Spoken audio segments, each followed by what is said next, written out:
Okay, what we're going to be looking at for this Sunday and next Sunday and potentially a Sunday after, we'll see how far we get, is this idea of same-sex marriage. We live in a same-sex marriage culture. This culture has just recently embraced this, not only philosophically, but also it becomes the law of the land through the most recent ruling of the Supreme Court. And also theologically, we will see some churches have actually adapted to this and incorporated it into their theology, which then leaves us asking the question, well, what about us here and now? What about Zion Lutheran Church? So what we're going to be doing is going to be spending the next 2 to 3 weeks on this, and what I decided to do is divide this up into 3 segments. The first is the philosophy, okay, then the theology, and then the impact, okay? That makes sense? So the very first part, we're going to ask, what are the philosophical movements going on behind the scenes of this movement of same-sex marriage? And then once we cover those philosophical underpinnings, those philosophical, the basement of what's going on underneath, behind the scenes, then we'll move into the theology. How does it impact our theology? What is their theology? What is our theology? Okay. And then what are the implications of that for us as a church as we move forward? What are the implications for our youth? What are the implications philosophically, legally, and theologically speaking? That make sense? Okay. So I'm going to give you guys a bunch of terms today. Okay. So the problem with giving terms is this. And when you get terms, especially if we're not familiar with it, sometimes these terms have a way of going over our head. And we're like, oh my goodness, all these different isms, right? But what I want to do is I'm going to give you these terms, but I'm going to give you examples. And as you hear these terms and you hear the examples, you'll say, oh, I'm familiar with that. I have heard that, or I have seen that, either in myself, implications, or I've seen that on the TV, I've seen it in a neighbor, so forth. You will actually recognize these philosophical movements, and then you're just given the fancy terms to go with it. Okay? And plus, the nice thing is with terms, I don't know about you, but when you have really fancy terms, you can actually impress your enemies big time, impress them and confound them, right, with all these big terms, right?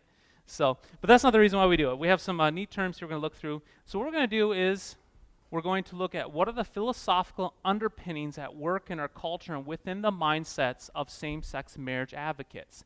So in other words, what is making them tick? How are they thinking? What has led up to this decision? We have to keep in mind that what we've actually witnessed with the Supreme Court, their ruling on same-sex marriage, is basically a manifestation, a visible picture of what has been occurring for quite some time.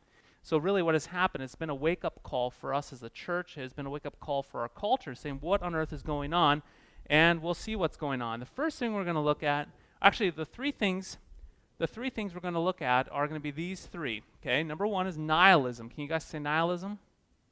Nihilism, there. See, you can pronounce it. That's half the battle. You can pronounce it. The second one is called Platonic ideology. Can you say Platonic? That comes from a dude named Plato, okay? We'll get into that a little bit. Like I said, do not let these terms frighten you, okay? Do not let them frighten you. We're going to actually unpack it.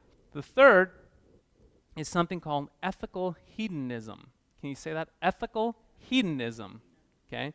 And we're going to get into that too. So these 3 terms, we're going to unpack each of them. I would say it's not necessarily so important to know the terms, okay? It's to understand what they're actually doing. These are just terms applied to an ideology that's happening in our culture, okay? So these 3 things we're going to look at, and I can guarantee you that all 3 of these things you have been impacted by to a certain degree, okay? You've either bought into it to a certain degree, or you've been influenced by it, or your children have been influenced by it, or your neighbor's been influenced by all 3 of these, okay? All that I'm doing is just showing what is already happening, okay? So we're going to look at the first one, nihilism, okay? What is nihilism? Nihilism is from the Latin word, I'm not sure, I don't do much Latin, so I apologize, nihil, or nihil, which means what? Nothing, okay? So at the very root of nihilism is the word nothing, okay? This philosophical ideology teaches that traditional morals, right? Traditional right and wrong, okay? Traditional morals, ideas, and beliefs, traditional ideas, traditional beliefs have no worth or value. It teaches that we cannot resolve and answer the most basic questions of life for there's no such thing as an objective ground of truth. So if you were to say, well, how do I know this is right or wrong? Well, I base that upon God and his word. A nihilist would say, there's no such thing as God, so therefore how can you say that's right? That makes sense? Or if you say, you know what, this is wrong because if you go to every single society around the world, it is wrong. Murder is wrong no matter whether or not you're here in North America or if you are in Africa, murder is wrong. It's an objective truth. They would say, no, it's not really an objective truth. Therefore, you can objectively not say something is right or wrong. Life does not have an objective meaning for nihilism, for it does not have a final destiny. So this ideology, right, that we have, that we say, you know, we are created in the image of God. A nihilist would say no, because there's no such thing as God. And we would say that we are here, okay, and that our final destination is eternal life when this body will be raised from the ground, given a new body, a 2.0 body, right, free of sin, and that the Lord is going to come and refine this earth, right, and make a new heaven and a new earth where we can enjoy him forever. A nihilist would say, what? There's no such thing as an objective reality, a final destination, so therefore everything you're saying is void. Okay? It sounds crazy, but this is really connected with also with atheism, right? You've heard this with atheism. Okay? An atheist would be nihilistic, okay? Now, we need to keep in mind that nihilism is not new. Okay? It is not a new thing that's just happening, okay? This idea that there's no objective standard, there's no objective anchor that we can put ourselves, that we can connect ourselves. So really, we think about it, how do we know what's right and wrong? We would anchor ourselves to the Word of God and what God says in his Word, right? What truth is, what is right and what's wrong. We specifically anchor that to the Ten Commandments. This is God's will for life, the way things ought to run. But a nihilist would what? Disconnect that and say there's no objective reality, so therefore what? It's all up to the individual, okay? So nihilism is not new. The first to consider this were the sophists, okay? That's kind of a unique name. Have you guys ever heard of the sophists before? These dudes were probably 6th, 7th century BC, so we're talking 2,700 years ago, okay? And this is an interesting quote, okay? This is by Frederick Copleston. He says, by questioning the absolute foundations of traditional institutions, beliefs, and the way of life, okay, that's what the sophists did 2,700 years ago. Sophists tended to foster a relativistic attitude. In other words, truth is up to the what? Individual. There's no objective reality, so truth is up to what? You and what you think is right. Okay? Though the evil latent in sophism lay not so much in the fact that it raised problems as in the fact that it could not offer any satisfactory intellectual solution to the problem. So in other words, the sophists of the time, 2,600 years ago, they were rejecting traditional values, traditional objective realities, and then people were saying, okay, well, let's just say you're right. Let's just say there's no such thing as an objective truth, the way things ought to be. What is your solution? They didn't really have a solution. They were all about what? Rebelling against the objective standard. That makes sense? Let's fast forward a little bit. During the Middle Ages, this is quite some time later, people made sense of the world through their understanding of God. People made sense of their culture through God, right? Everything had its proper place within God's what? Divine plan. Okay, now is this nihilism? This is the opposite of nihilism, right? That there is an objective standard, that there is such a thing as God, and that everyone has their place underneath what? God's control and the sense of the universe, right? Okay, it was no different for the ancient Greeks either. Remember we talked about the ancient Greeks, right? Back to Socrates and Plato and all those guys, right? The ancient Greeks, even the ancient Greeks, they had what? Greek mythology, even though we would disagree with Zeus and the pantheon, right, of all the gods, we would disagree with that. At least the Greeks had such a thing as gods or an objective standard over top of them, and they were what? underneath. Okay? So this ideology of an outside force or God within culture brought mankind to a position of what?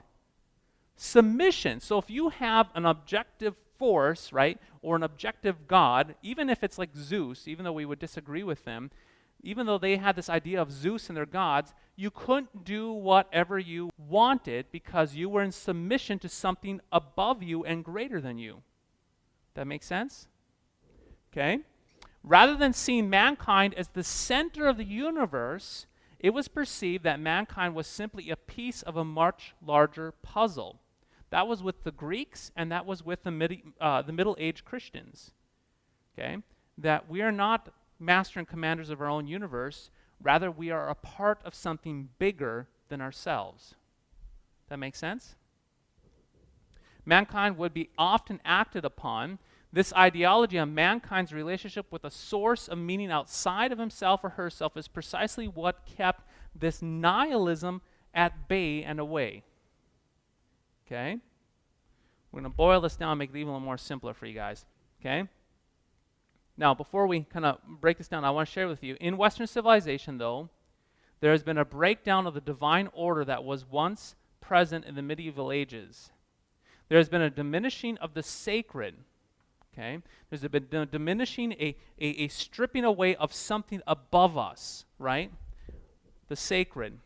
This diminishing of the sacred realm has been allowing the rise of nihilism. In other words, since there has been a diminishing of the sacred realm, mankind then becomes the sole active agent in the universe. Nihilism excludes the possibility of God and an objective right or wrong. As a result, mankind essentially takes the place of who? God. Meaning that mankind must be the source of all creativity, knowledge, wisdom, meaning, ethics, and so forth. Instead of mankind looking outward to an objective standard, in nihilism, mankind is left isolated, looking where? To himself. So, look at this picture here. The deistic religions, right? So even like the Greeks, who we would say are wrong. We would say they're totally wrong. There's no such thing as Zeus, right? There's no such thing as all those pagan gods. But at least we would say, at least with them, they understood that mankind was where? Underneath the sacred. Okay? They were underneath God. And we would say our Judeo-Christian values, right? Even the Jewish faith would understand that there is something what? Above them. And we as Christians would acknowledge too that we are not master and commanders of our universe, that we are underneath God as the creator, right? So you would definitely have this creator created realms, okay? What does nihilism do? Nihilism tosses out the sacred. It eliminates God. It eliminates anything above mankind. And if you eliminate anything above mankind, what are you left with? Mankind. Now you see how that works? Any questions? Do you see this at work in our culture? This is absolutely no doubt about it. We see that all the push of taking, getting rid of the Ten Commandments, right? We see that, from our court systems, any removal of God, language of God. Even the phrase, you can't judge me, don't judge me, right? What is that doing? Removing any objective standard, right? It is a repulsion of anything, any authority above and beyond the human being that has an objective reality. Now, here's the underbelly, okay, of nihilism. One can see the depressive mood of the American spirit as a result of nihilism. A spirit that has been plagued with nihilism and the burdens of autonomy, free will, and lostness. The breakdown of the divine order that once was present in the Middle Ages now opens up uncertainty. In this age of nihilism, on what basis is one to make a decision and where is one to be established? So if there's no such thing as an objective standard, no such thing as God, there's no such thing as something over top of us, how on earth can a person make a decision on what is right and wrong? It all depends on who? You, right? And if it all depends on you, then if mankind is all that exists and there's nothing outside of him or herself, how's one to make decisions? If mankind is the lone source of meaning, then free will is only as good as the strength, force, and wisdom of the individual's free will. In other words, nihilism says it's all up to you to define what's right and wrong. It's up to you to define your own destiny. It's up to you to figure everything out. You're on your own. You cannot look outside of yourself. Tell you what, that leads to something called depression. It leads to an anxiety. It leads to... It really does. It leads to this mentality that we have to have all this positive self-esteem, and we're constantly needing to be what? Reaffirmed and what? Lifted up, because we're so insecure with ourselves. But conversely, as Christians, we can say, I'm a poor and miserable sinner, right? Because I'm held by the Savior who has forgiven me and redeemed me. I don't know much of anything, but God's word says this. Hear the difference? Okay? Now, we're going to move on to Platonism. One thing we have to be careful of, and I knew this was going to happen, so we're going to kind of do this, and we might have to unpack. It's kind of like opening up a fire hydrant, right? And I'm telling you to drink. My old professor used to say, gentlemen, I'm opening a fire hydrant for you to drink. He goes, a couple suggestions. We're like, okay. He's like, drink fast. Okay? But I'm going to pause it. Does everyone understand what is going on here with this, with nihilism? That makes sense? You see it in culture? Okay. Now, the reason why I'm bringing this up is because this is an ideology at work in our culture. And as we move into the mantras of the same-sex marriage, we're going to hear these philosophical movements at work in their language. And what I'll do in the upcoming weeks, I'm going to actually bring statements from the newspaper and so forth. And you're going to be able to look at that and say, oh, look at that. That's nihilism at work in that statement right there. And then we're going to get to Platonism, and you say, oh, look at that. Look what they're doing. And I have some examples, okay, as we get into Platonism here. We might not get to the third one, but when we get to Platonism, I'm going to show you our marriage vows, part of our marriage service, and I'm going to show you, conversely, some marriage vows and some liturgy from another Lutheran church body. And you're going to say, oh, my goodness, look at that. That's Platonism at work. And I don't even know if they realize it. Okay? All right? Okay, new word. You guys ready? Platonism. Okay? We're going to play a little game here. Take a moment and classify the following items into two groups. So we have frog, angel, rock, God, soul, heaven, body, earth. How would we group these? Take a few seconds to think about that. Two groups. Frog, angel, rock, God, soul, heaven. I'm going to write up on the board. So I'm going to group 1 and group 2. Youth who have gone through this before with me, don't say anything. Okay? We went through this with table talk with our youth. Okay? So what would we do? Group 1. What would we? Okay, anybody have any ideas? Group 1 and group 2. What would we put group 1?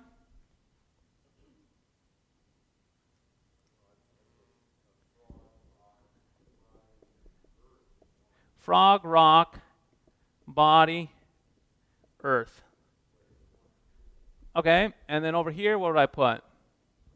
God, soul, right? Heaven, and angels, right? How many of you did that way? By raising your hand. Okay. When I did this the first time, that's what I did. Everyone that I taught this at Higher Things Youth Conference, and I would say that 95% of the people did this way. What has happened here is this. Chances are you've arranged it this way. You've put things in two different categories, material and spiritual. You put frog, rock, body, earth on the spiritual side, angel, God, soul, heaven. You've created two different groups, one spiritized things, and one materialized things, right? So physical and spiritual. Here's the reality. Why did you arrange them this way? You arrange them this way most likely due to the influence of something called Platonism. So we naturally arrange them towards this way because of something called Platonism. That's at work in our culture, and we don't even realize it. It's just going on. Very simplistically, Plato, who was a Greek philosopher, saw our existence in two different spheres or realms. He held to the material realm, right? Where's that at? Material things, okay? And then to the transcendent realm the transcendent realm of forms, or spiritized type things. Okay? So you divide things in two categories. Okay? To Plato, the transcendent realm was right, true, and perfect. So he said these spiritized things were what? Good. But he would say that the material realm was changing, flawed, and a mere shadow. So its material stuff is bad. Okay? So spiritized things are what? Good. Material things are bad, according to who? Plato. How would we arrange these according to Christianity? You guys ready? How would we arrange these towards Christianity? We'd arrange them this way. Isn't that cool? Creator, God, created things, everything else. So according to Genesis 1, we would not arrange these according to spiritized and material. We'd arrange them towards created, right, stuff, and the creator. There'd only be two categories, God and everything else. Interesting, huh? By the way, don't feel bad. I did it this way. The first time I did this, when I saw this in a class a while back, and I did it this way, and I thought I was so smart, and all of a sudden I'm like, nope! And then when I saw it the other way, I was like, oh man, that makes perfect sense, right? Okay? Now, returning to Platonism, Plato taught that it was the goal of man to escape his evil and flawed body. According to Plato, the soul, spiritized things were good and material things are bad. Okay? In regard to us as humans, is Plato right? Are we body and soul? Yes. Yes, that is the definition of what it means to be alive, right? To have a body and soul joined together. When death happens, what happens? Body and soul are ripped apart. At the resurrection, though, our body and soul will be put back together again like Humpty Dumpty, right? Will be put back together again. Both the body and the soul are important to God, for they are both created and redeemed by God. So where we would differ with Platonism, we would say, the body and material stuff matters to God. So guess what? God's going to resurrect these bodies and put us back together. Whereas Plato would say, hey, we want to get rid of these bodies, and we just want to live as a floaty spirit. Where Christianity would say, no, we're not going to live as a floaty spirit. Jesus is going to resurrect our bodies, and our body and soul is going to be put back together. So the new heaven, new earth will be just like this, right, where we can see and touch and give each other high fives, but it'll be better, okay? Our bodies will be 2.0, okay? No back pain, no cough, right? No struggling with the eyes, right? No acid reflux.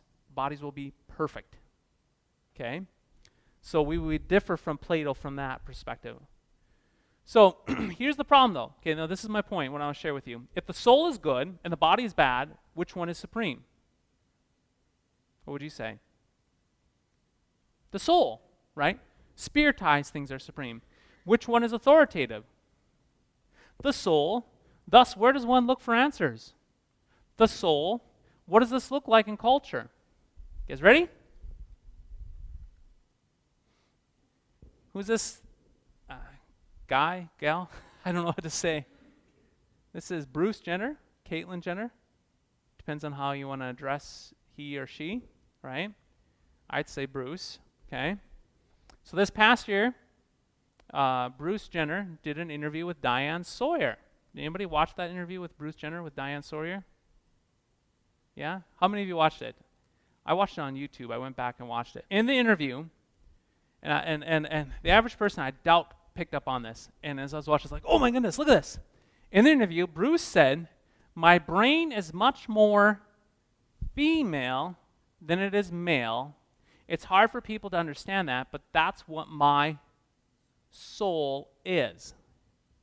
So what we have before us is an apparent female soul. Apparent, that's what I'm saying. I'm not affirming that. We have an apparent female soul and a biological male body. Okay? If we apply the teachings of Platonism, where the soul rules, Bruce is a female, according to Platonism. So if the soul is what is supreme and the body doesn't really matter, then what is Bruce, according to Platonism? This Platonic ideology of female. That's only if we what? Diminish the body and disregard the physical body. Okay? See how that works? In fact, if you say, well, Bruce Jenner, he still has his biologically male body parts, he can't be a female, people will label you a what? A bigot for just pointing out the biology. So what you're doing then is you're taking the body and elevating it to the same status as the soul, right? And you're saying, hey, you have a contradiction. Soul says female, body says male. And I'm not trying to be cruel when I say that, but that definition of having a male body and a female soul doesn't jive. We would say something is broken, right? But then we would be labeled a bigot for saying that, for just pointing out the obvious. Okay? Okay, this is where it starts, rubber hits the road. Okay? Marriage has been traditionally defined as, and this is from our Lutheran service book, our hymnal, the union of a husband and wife. This is a paraphrase, or actually, this is taken out of the very beginning. Okay, let me back up. In our weddings, we have a very beginning part. Anytime we do a wedding, we kind of define what we're there for. We're here for marriage. And what is marriage? And we define what marriage is. It has been traditionally defined as this: the union of a husband and wife. What is going on there? Man and woman, we're referring to biology, right? In heart, body, and mind, and is intended by God. What we're doing is we're using biological terms, husband and wife, referring to biological makeup. And then the second thing is we're putting marriage where? Underneath God. Okay, so right away we got two strikes against us, according to culture. For the mutual companionship, help, and support that each person ought to receive from each other, both in prosperity and adversity. We're going to get into that too. That even disagrees with something called hedonism coming up. You're going to see where that is disagreed. Marriage was also ordained so that man and woman may find delight in one another. Okay. God also established marriage for the procreation of children who are to be brought up in the fear and instruction of the Lord, so that they may offer him their praise. So what is that talking? Marriage is also for making babies, right? So now all of a sudden we have a problem there too, okay? Because you take a male body part and another male body part, you cannot make babies. You take two females, you cannot make babies. So all of a sudden you have all these definitions that are coming up in difficulty. Here's an adjusted definition of marriage found in a denomination that performs same-sex marriage. Now, I got this from the Evangelical Lutheran Church. This is the ELCA. Okay, this is one of their. They have. And my understanding is in their weddings, they have different settings, different things they can say. So this is one of the options. Okay, here's what they say at the beginning of their weddings. The wedding is the union of two persons. What's missing? Hold on. In heart, body, and mind, is intended by God for their mutual edification and help, right? For the help and comfort given one another in prosperity and adversity. That's good, actually, there. And that their love may be a blessing to all whom they encounter. This solemn covenant is not to be entered into inadvisably or lightly, but reverently, deliberately, and with commitment to seek God's will for their lives. What's missing? Male and female, and children. Interesting, huh? With the case of Bruce Jenner and same-sex marriage, take note how and what is removed and are diminished. What is elevated. Okay, so look at this. Marriage, the union of two people. So we don't want to say husband and wife, because then that would exclude same-sex couples, right? In heart, body, and mind. And then we also have to eliminate, they eliminated all this talk about the procreation of children. Why? Because biologically speaking, a same-sex couple cannot procreate. Okay? Human sexuality, according to our culture, this is actually a definition from online, human sexuality is determined by the realized gender of the human soul. So therefore, according to Platonic thought, okay, that's at work in our culture, In order to determine whether or not you're male and female, we cannot depend on biology. It's up to the human soul.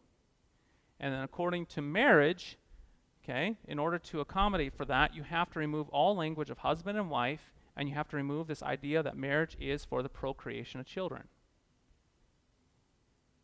Okay? In California, they recently struck down, and this I think is happening everywhere, with marriage certificates, they're actually whiting out husband and what? Wife, and putting it spouse one and spouse two. So the terms husband and wife, to my understanding, are found nowhere in the California Constitution or legal documents anymore. Been completely erased. What has been erased and diminished? The biology. So what rules? The soul, right? Or the spiritized things. Okay? Think about this. If the biological and sexual makeup of a person doesn't make a person male or female, but the gender of the soul does, and if marriage is only an emotional bond that does not depend on sexual compatible people for the procreation of children, making babies, right, male and female, then what is authoritative? The body or the soul when it comes to relationships and our sexuality? Bodies don't matter. It's the soul. If the soul and emotions are authoritative, where do we look? Inward or outward? We end up looking inward to our own soul, our own feelings, and our own thoughts, and our own opinions. Right? You see how I'm building the case here? We go from nihilism, right? So we reject any authority over ourselves, and then we reject the obvious authority of our biological makeup. Okay? So there's a rejection of God, rejection of objective truth, and there's a rejection of our physicalness of bodies and the created order, how things work. Male and female making babies, right? So forth. So according to culture, the soul doesn't stay consistent. What's that? According to the culture, the soul doesn't stay consistent. Well, they would say... You wake up in the morning, you say, I'm a female soul today, you have a male soul tomorrow. They would say that nobody can say, God can't say, there's no authority that can tell you whether or not you're male or female. It's up to your soul. And how do you figure that out? I mean, that's where the mess is. I mean that's where, you know, that's why you have these transgender. You have, there's all these new terms that are just coming out, which basically says, oh, and then, by the way, too, I saw this at a university. Man, I need to put that as an example. There's a university. Can't recall which university it is. If you just have to Google it, it's a university that has done away with gender-specific pronouns. He, she, him, her, and they've created new pronouns. They've made up new pronouns that are not gender-specific. It's an experiment that's going on at their university. Z, I think there's Z and Za. I'm probably getting that wrong, but I think it's like they made up pronouns, Z or Za, and you can choose which pronoun you want to use to be applied to yourself. So when you go to somebody on the campus, you say, well, how, you introduce yourself. They actually have a mantra how you go through. You come over and you introduce yourself, say, hi, my name is, Joe, right? And, and your name is Susie, okay. What pronoun would you like me to use to refer to you? We'll use this pronoun. But even that, there's been a surge of non-gender specific names that has been occurring in our culture too as well. Okay? But it's all for the purpose of what? Emphasizing the soul, emphasizing the spiritized part of the person. Biology doesn't matter, and also what doesn't matter? The authority of an objective standard above ourselves. I know this is depressing.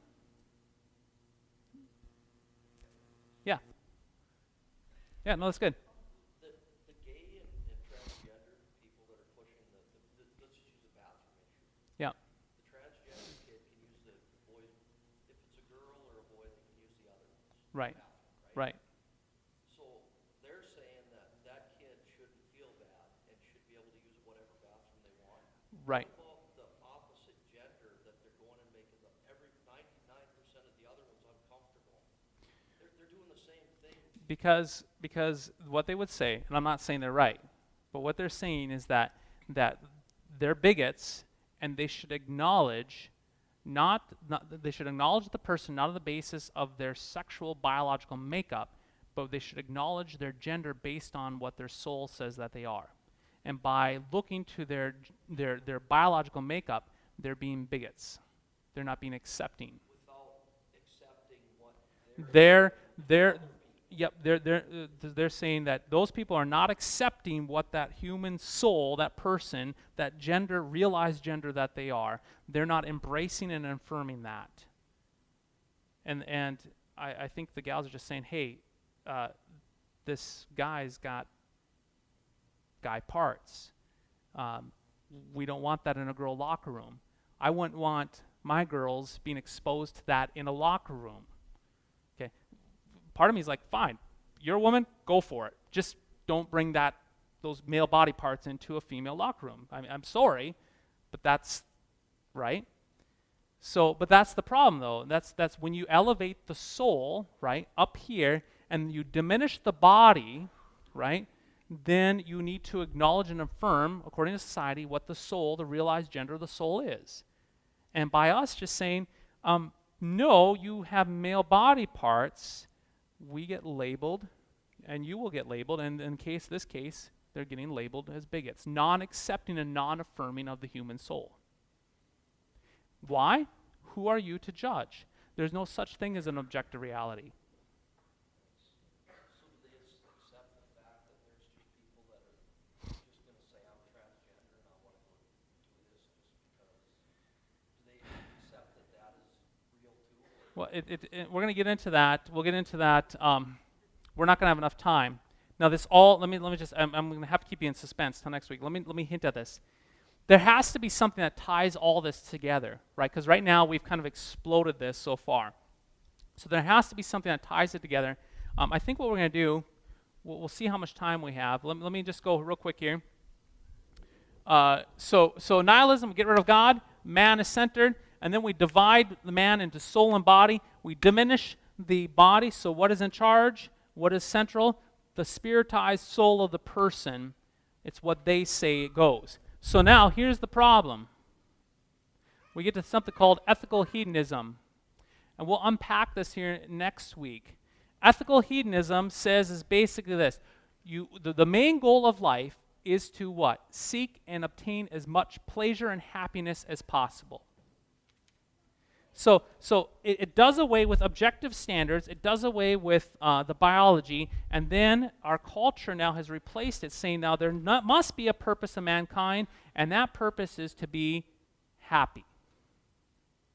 That is now the new governing mantra, the new governing pull of our culture is that you need to be happy. So how do we rationalize all this together? How do we piece all this chaos together? Because right now we've opened it up. There's all this chaos. There's no standards. There's a sense where now this hedonism brings it in, saying now as long as you want to be happy, that's what will pull us along in making sense of this world. Okay? So I think we're about out of time here. So the bells are going to go off here in a little bit. So we're actually going to look at Howard Stern and Ellen DeGeneres. They had a conversation about this the other day. It's amazing in the conversation. And then we're going to look at everybody's favorite, Miley Cyrus. We're going to talk about her. She's an ethical hedonist as well. And we're going to see how this is coming through in our music, coming into our youth, how it attempts to pull all this chaos together. Okay? So I think we're going to leave off there, and we'll pick up with hedonism next week.